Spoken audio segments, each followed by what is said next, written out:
السلام علیکم ویورز، ہمارے چینل پر خوش آمدید۔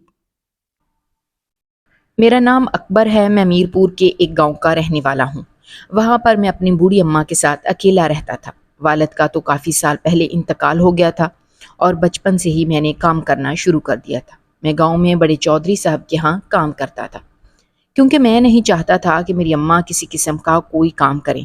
ساتھ ساتھ میں اپنی پڑھائی کا کام بھی کرتا تھا، لیکن میں زیادہ جماعتیں پڑھ نہیں پایا تھا۔ 8ویں جماعت پاس کی تھی تو اس کے بعد کام کا بوجھ اس قدر بڑھ گیا تھا کہ مجھے اپنی پڑھائی وہیں چھوڑنی پڑی، اور پھر اس کے بعد میں نے اپنا سارا دھیان اپنے کام پر لگایا۔ یہاں پر چودھری سارا دن مجھ سے کام کرواتے تھے اور اتنی محنت مزدوری والے کام مجھ سے کروایا کرتے تھے جو میرے لیے کرنا بہت مشکل ہوتا تھا، مگر اپنی اماں کے لیے میں سارے کام کر لیتا تھا۔ لیکن جب رات کو گھر واپس لوٹتا تو ہڈیوں میں اس قدر درد محسوس ہوتا تھا، ایسے لگتا تھا کہ کل کا دن شاید ہی میرے لیے نہیں ہوگا اور میں رات کو ہی اس تکلیف سے مر جاؤں گا۔ میری ماں مجھے اس تکلیف میں دیکھ کر بہت پریشان ہوتی تھی۔ یہ کہتی تھی کہ وہ خود کسی کے گھر میں کام کر لیں گی، مجھے اتنی محنت کرنے کی کوئی ضرورت نہیں ہے۔ مگر میں کیسے اپنی بوڑھی ماں کو کسی کے گھر میں کام کرنے بھیج سکتا تھا؟ ایک دن اسی طرح میں حویلی کسی کام سے گیا ہوا تھا۔ وہاں پر اکثر میرا آنا جانا لگا رہتا تھا۔ کیونکہ میں عمر میں کم تھا، اس لیے گھر کے اندرونی کاموں کے لیے مالک مجھے ہی حویلی بھیجا کرتے تھے۔ ان کو لگتا تھا کہ میں چھوٹا ہوں، اسی لیے وہ مجھے وہاں پر بھیج دیتے تھے، ورنہ تو کسی بھی مرد کو حویلی میں جانے کی اجازت نہیں تھی۔ میں ہر چھوٹے بڑے کام کے لیے حویلی چلا جاتا تھا اور وہاں کی ساری خواتین مجھے اچھی طرح سے جانتی تھیں۔ نہ صرف مالکن بلکہ وہاں کام کرنے والی ساری ملازمائیں بھی مجھے اچھی طرح سے جانتی تھیں۔ وہاں پر ایک ملازمہ صاف صفائی کرنے کے لیے آتی تھی، اس کی بیٹی بھی اس کے ساتھ کام پر آتی تھی، جبکہ اس کی بیٹی ہر وقت مجھے ایک عجیب سی اور مشکوک سی لڑکی لگتی تھی۔ میں جب بھی اسے دیکھتا تو وہ چھوٹے مالک کے کمرے کے آس پاس دکھائی دیتی، اور یہی بات مجھے بہت حیرت میں مبتلا کرتی تھی۔ ایک دن اسی طرح سے میں حویلی کسی کام سے آیا ہوا تھا۔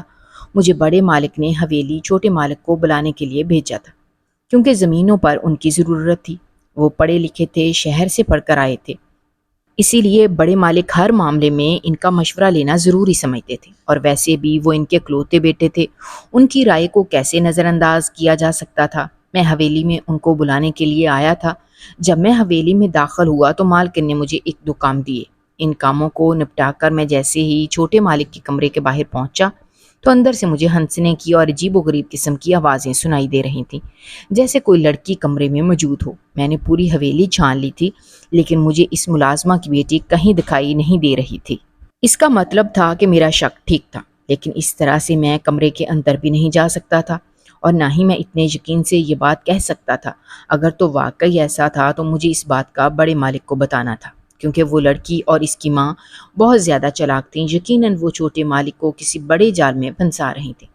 اس لیے مجھے پکے ثبوت کی ضرورت تھی کہ کیا جو میں سوچ رہا تھا وہ بات سچ تھی، اور اگر یہ بات سچ تھی تو ہی میں بڑے مالک سے اس بارے میں بات کر سکتا تھا، ورنہ تو سارا الزام میرے اوپر آ جاتا، اور میں اس طرح سے کسی کے اوپر جھوٹا الزام بھی نہیں لگانا چاہتا تھا۔ اسی لیے میں نے چھپ چھپا کر کھڑکی سے اندر جھانک کر دیکھا تھا۔ میں کیونکہ بچپن سے ہی اس حویلی میں آ رہا تھا، اس لیے مجھے یہاں کے ہر راستے کا اور ہر جگہ کا پتہ تھا۔ میں نے کمرے کی کھڑکی سے جھانک کر کمرے کا منظر دیکھا تو پیروں کے نیچے سے زمین نکل گئی تھی کہ وہ لڑکی جو کہ گھر کی معمولی سی ملازمہ کی بیٹی تھی، وہ چھوٹے مالک کے کمرے میں اس کے ساتھ موجود تھی، جبکہ چھوٹے مالک اس لڑکی میں پوری طرح کھوئے ہوئے تھے۔ میں فوراً سے وہیں سے واپس پلٹ گیا تھا اور میں نے جا کر بڑے مالک کو ساری حقیقت بتا دی تھی، لیکن ایسا کچھ نہیں ہوا تھا جیسا ہونا چاہیے تھا۔ جیسے ہی یہ خبر حویلی میں پہنچی تھی اور بڑے مالک نے اپنے بیٹے سے اس بارے میں پوچھا تھا تو اس نے صاف انکار کر دیا۔ اس کا کہنا تھا کہ یہ صرف اور صرف ایک الزام ہے، اس سے زیادہ اور کچھ نہیں۔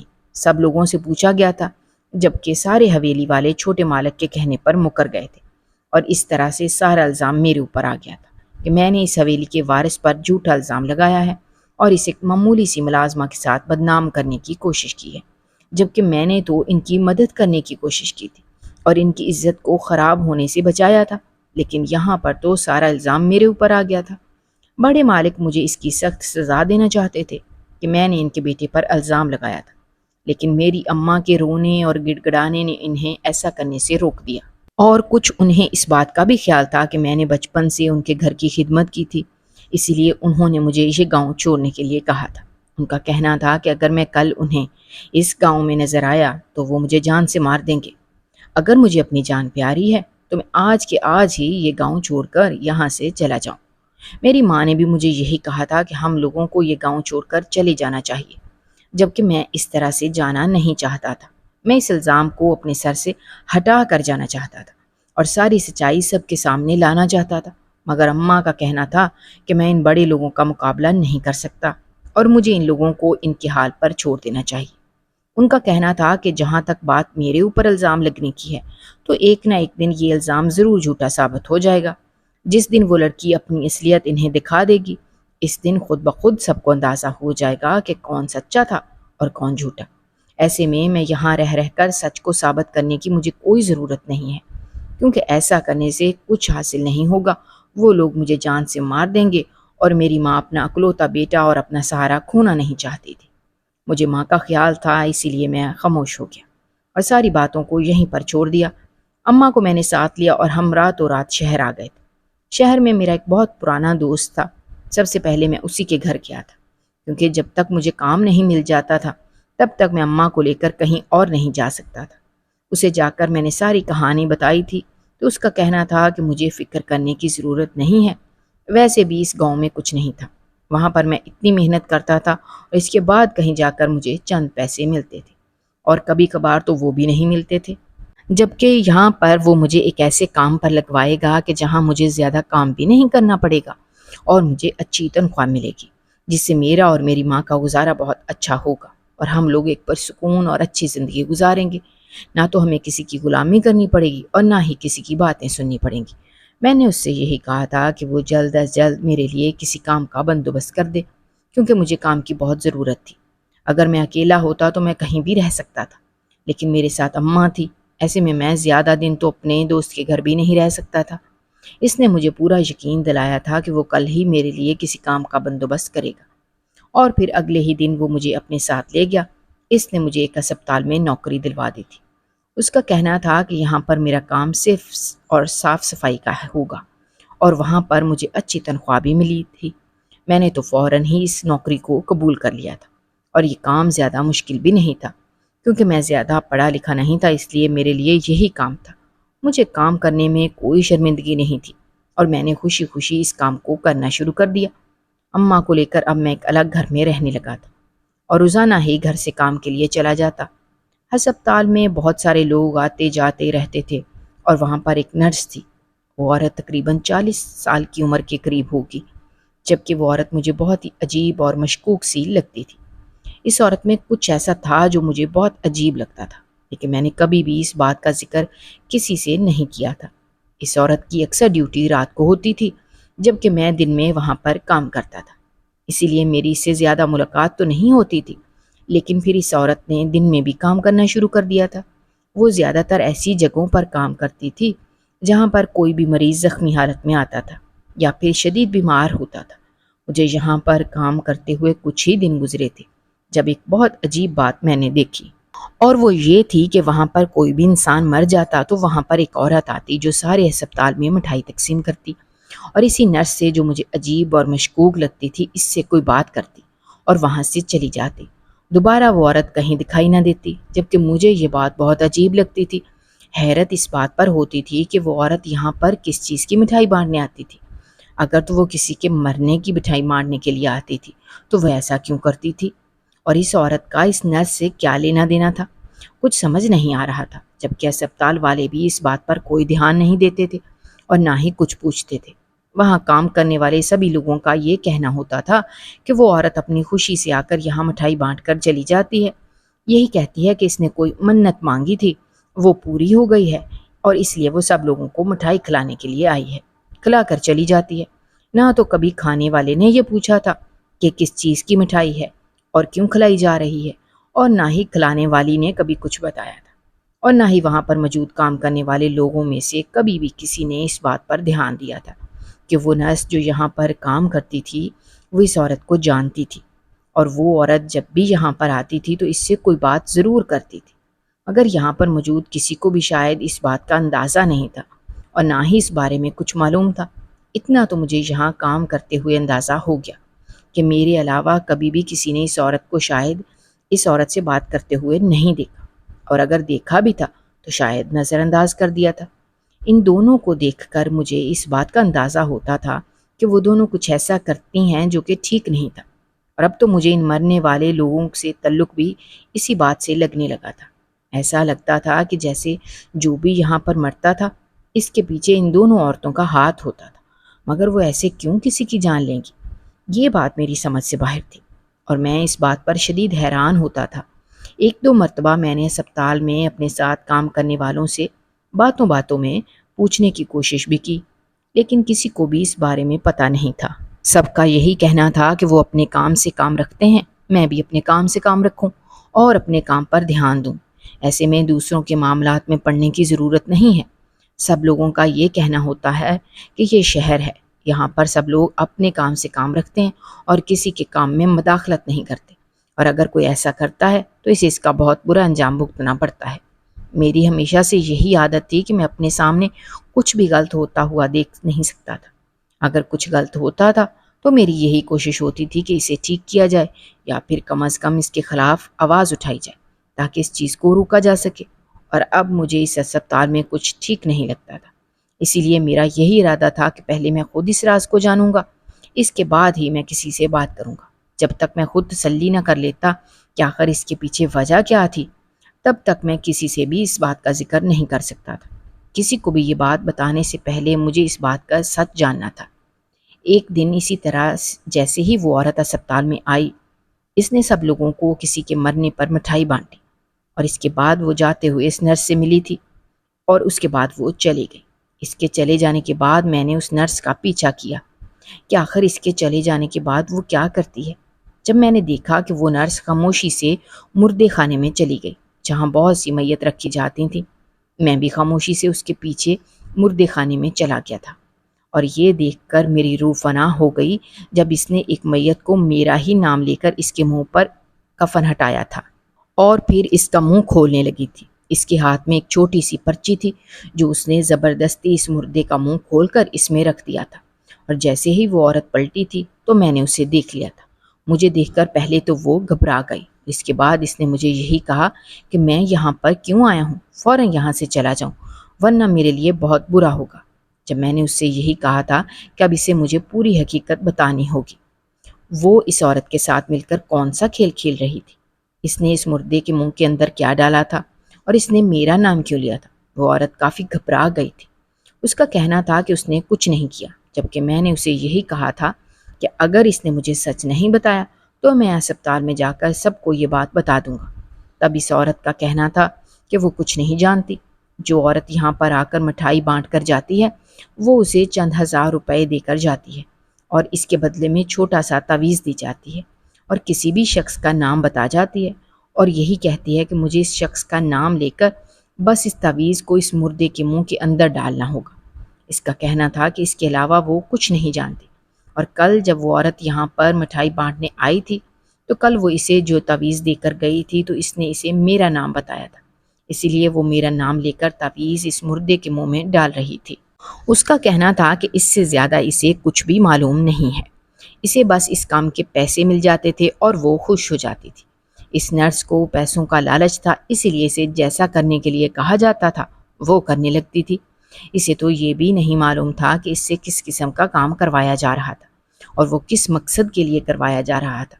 وہ تو چند ہزار روپے کے لیے سب کر رہی تھی، اسی لیے اس سے مزید معلومات مجھے نہیں مل سکتی تھی، مگر مجھے خطرے کی گھنٹی بجتی ہوئی سنائی دے رہی تھی۔ ایسا لگ رہا تھا کہ جیسے کچھ بہت برا ہونے والا تھا۔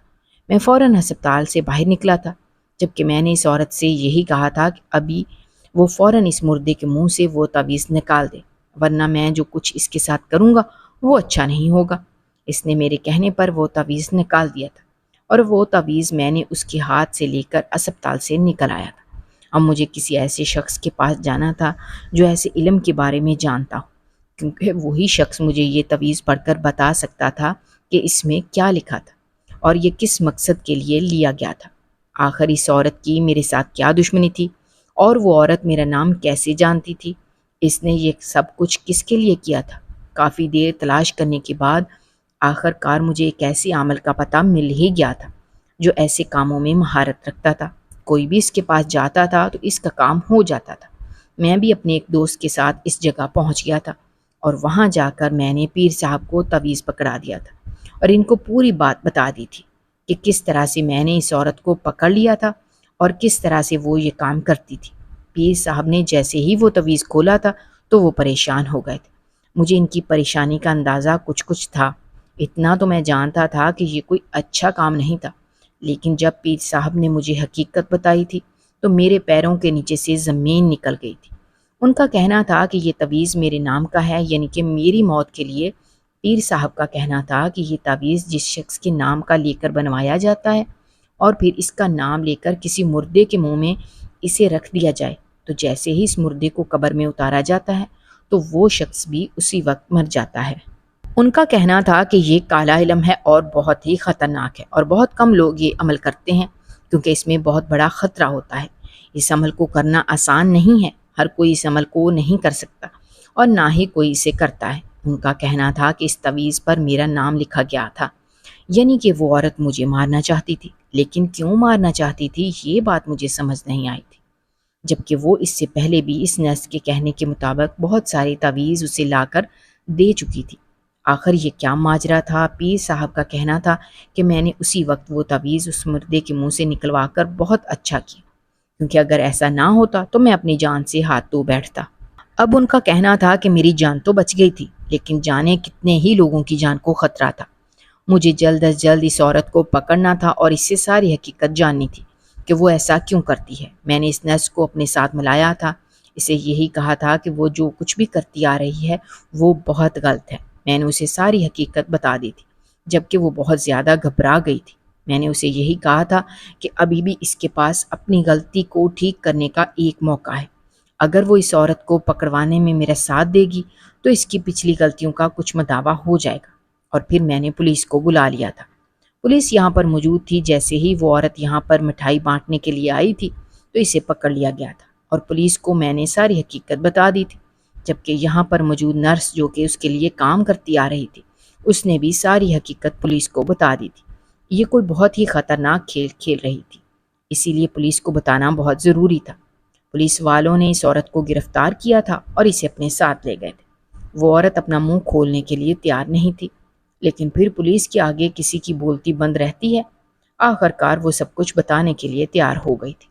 اس کا کہنا تھا کہ وہ یہ کام پچھلے 2 سال سے کر رہی تھی۔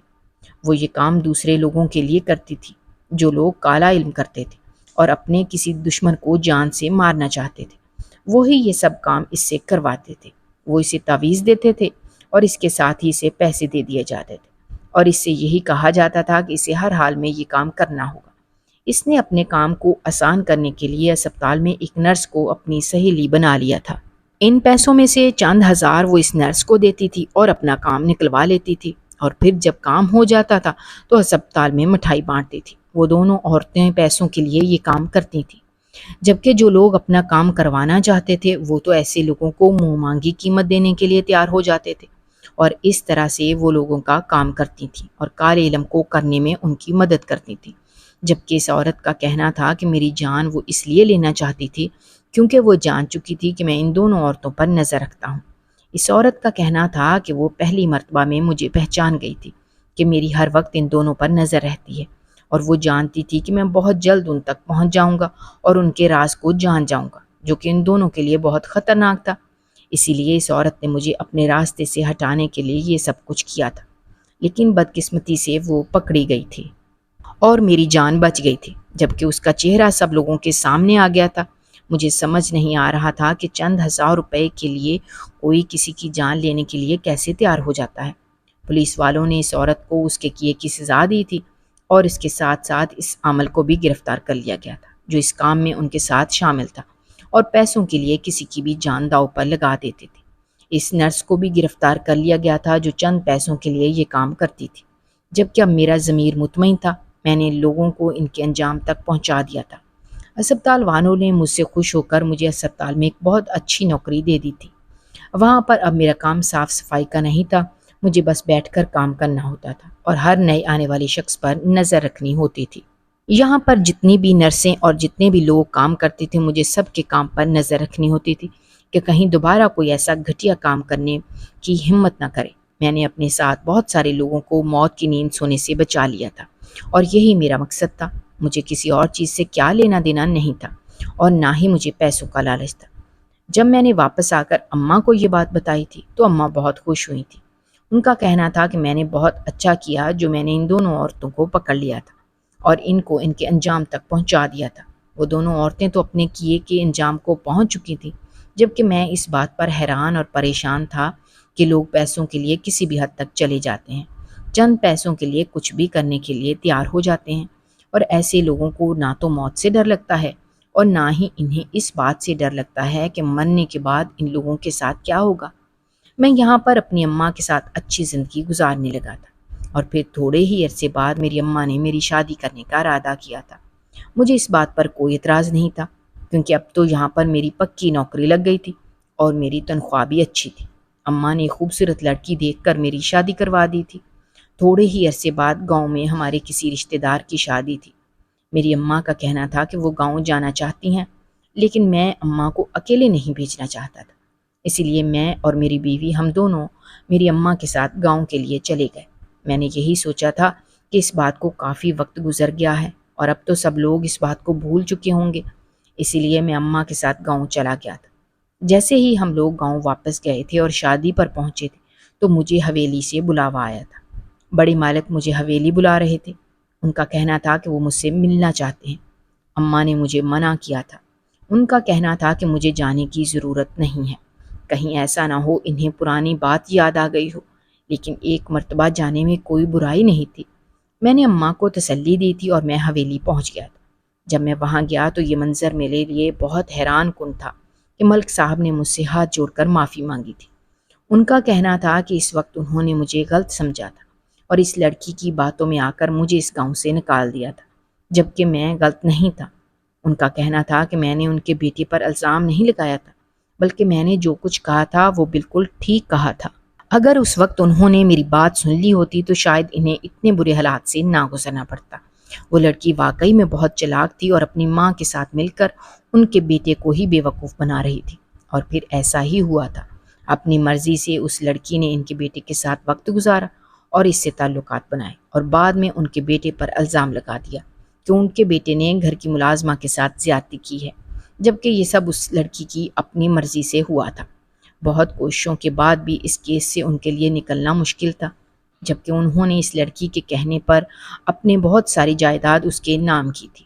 پھر کہیں جا کر ان کے بیٹے کو اس کیس سے رہائی ملی تھی۔